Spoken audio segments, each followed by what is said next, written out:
우리 DNA 안에는 말이죠, 엄청난 미스터리가 하나 숨어 있습니다. 마치 아주 복잡하게 얽힌 범죄 현장처럼 우리가 풀어내야 할 단서들로 가득 차 있거든요. 자, 오늘 우리 다 같이 유전 탐정에 대해서 이 DNA의 암호를 푸는 과정을 한번 따라가 보겠습니다. 자, 우리가 시퀀싱 장비로 유전 데이터를 딱 봤잖아요. 그럼 나오는 게 바로 이 유전자형, 그러니까 지노타입이에요. 특정 유전 위치에서 부모님한테 물려받은 한 쌍의 유전자 정보, 대립 유전자를 말하는 거죠. 이건 뭐랄까, 범죄 현장에 흩어져 있는 모든 단서들이 그냥 마구 뒤섞여 있는 상태라고 생각하시면 돼요. 근데 있잖아요. 우리가 진짜 알고 싶은 건 그게 아니에요. 바로 이 일배체형, 하플로타입이라는 겁니다. 이건 한 부모로부터 물려받은 유전자 정보가 쭉 이어진 하나의 서열이거든요. 그러니까 뒤죽박죽 섞인 단서들 속에서 이건 아빠한테서 온 이야기, 이건 엄마한테서 온 이야기, 이렇게 딱 두 개 명확한 스토리로 갈라놓는 것. 이게 바로 우리의 최종 목표입니다. 자, 그럼 이제 질문은 명확해졌죠? 이 뒤섞인 단서 뭉치, 지노타입만 가지고 대체 어떻게 원래의 두 이야기, 그러니까 하플로타입을 다시 만들어낼 수 있을까요? 이게 바로 하플로타입 페이징이라고 불리는 유전학의 아주 핵심적인 과제입니다. 근데 여기서부터 문제가 슬슬 복잡해지기 시작합니다. 아버지 유전자랑 어머니 유전자가 다른 지점, 이걸 이형접합 부위라고 하는데요. 이런 지점을 만날 때마다 정보를 연결할 수 있는 방법이 두 가지씩 생겨요. 이런 지점이 몇 개 없어도 가능한 조합의 수는 하나 다를 때마다 2배, 또 2배, 이런 식으로 기하급수적으로 막 늘어나는 거예요. 인간 DNA의 정말 아주 작은 일부, 한 500kB 정도만 봐도 이런 다른 지점이 한 300개 정도 나오거든요. 이걸로 만들 수 있는 조합의 수가 얼마나 될 것 같으세요? 무려 10의 90제곱입니다. 흔히 건초 더미에서 반을 찾기라고 하잖아요. 근데 이건 그런 수준이 아니에요. 이 숫자는요, 우리가 관측할 수 있는 우주에 있는 원자의 수랑 맞먹는 스케일이라고 보시면 돼요.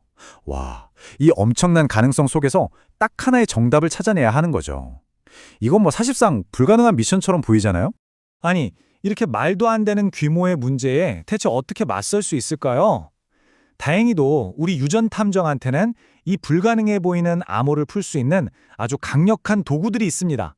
자, 그 탐정 도구들을 한번 살펴볼까요?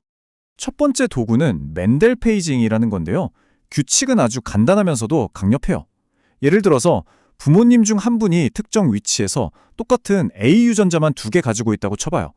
그럼 자녀는 무조건 그분한테서 A를 물려받았겠죠? 이건 빼도 박도 못하는 사실이잖아요. 바로 이게 우리가 나중에 쓸 다른 복잡한 방법들이 얼마나 정확한지 쟤는 기준점, 일종의 정답지가 되는 거예요. 근데 이건 가족 데이터가 있을 때 얘기고요. 가족 정보가 없는 수십만 명, 수백만 명의 데이터를 다룰 때는 다른 접근법이 필요하겠죠. 그게 바로 통계적 페이징입니다.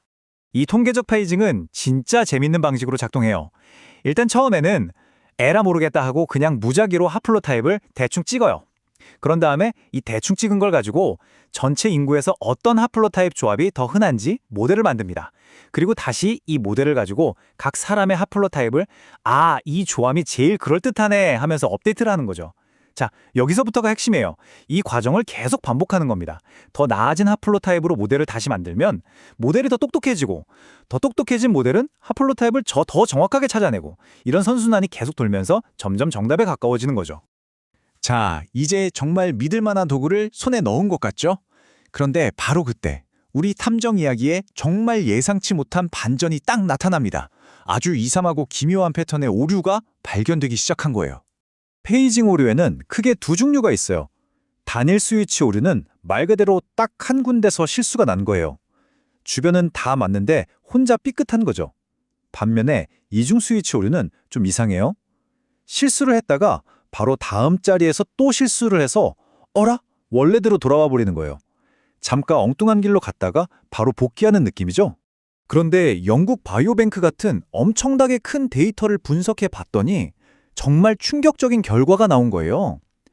발견된 오류의 80%, 심지어 90% 이상이 전부 다 저 이상한 이중 스위치 오류였던 거죠. 아니, 상식적으로 오류가 나면 그냥 랜덤하게 드문드문 나야 하는 거 아닌가요? 여기서 이제 진짜 미스터리가 시작되는 겁니다. 대체 왜 오류들이 무작위로 흩어져 있지 않고 꼭 저렇게 둘씩 짝을 지어서 갔다가 바로 돌아오는 이상한 패턴을 보이는 걸까요? 도대체 뭐가 이런 기묘한 형상을 만들어내는 걸까요? 자, 이제 이야기의 클라이맥스입니다. 이 미스테리한 이중 스위치 오류의 정체를 파헤치고 이 사건의 진짜 범인을 밝혀낼 시간이에요. 혹시 이런 생각해 보셨어요? 우리가 정답지라고 굳게 믿었던 것, 오류를 확인할 때 썼던 그 기준 자체가 잘못됐을 수도 있다면요? 탐정이 처음부터 잘못된 증거를 보고 있었던 건 아닐까요? 네, 맞습니다. 진짜 범인은 바로 원본 데이터, 그러니까 지노타입 데이터에 숨어있던 아주 작은 오류였어요. 이게 무슨 말이냐면요. 예를 들어 부모님 유전자 정보 하나가 애초에 잘못 읽혔다고 해봐요.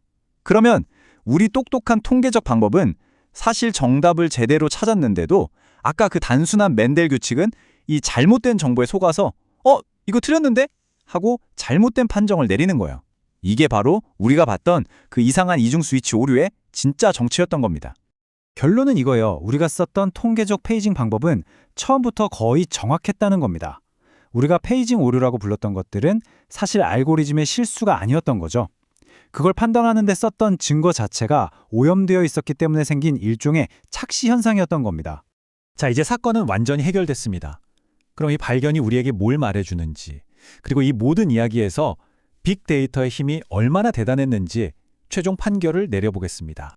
이 그래프를 보시면 모든 게 명확해져요. 샘플 사이즈, 그러니까 데이터가 많아지면 많아질수록 오류율이 그냥 뚝뚝 떨어지는 게 보이시죠? 데이터가 많아질수록 알고리즘이 진짜 패턴과 가짜 신호, 즉 노이즈를 훨씬 더 잘 구분하게 되는 거예요.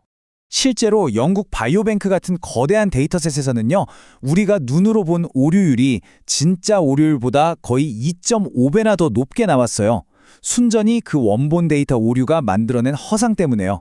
자, 오늘 탐정 이야기 한번 정리해 볼까요? 우리는 부모님한테서 온 DNA를 따로따로 재구성하는 하플로타입 페이징이라는 거대한 미스터리에서 출발했습니다. 그리고 통계적 방법이라는 아주 강력한 도구 덕분에 이 불가능해 보였던 임무가 가능해졌죠. 그런데 여기서 가장 중요한 건 이거예요. 데이터가 정말 어마어마하게 모이니까 이 방법이 너무나도 정확해져서 오히려 우리가 정답이라고 믿었던 원본 데이터 자체의 오류를 거꾸로 잡아낼 수 있는 수준까지 갔다는 겁니다. 이 말 한마디가 오늘 이야기의 모든 걸 담고 있는 것 같아요. 데이터가 충분히 많아지면 당신의 진짜 걱정거리는 혹시 페이징이 잘못됐을까?가 아니라 혹시 애초에 데이터가 잘못 측정된 건 아닐까?가 된다는 거죠. 결국 충분한 증거가 쌓이니까 범인을 잡으려고 만들었던 수사 도구가 오히려 증거가 진짜인지 가짜인지 판별하는 감식 도구가 되어버린 셈이죠. 정말 놀라운 반전 아닌가요?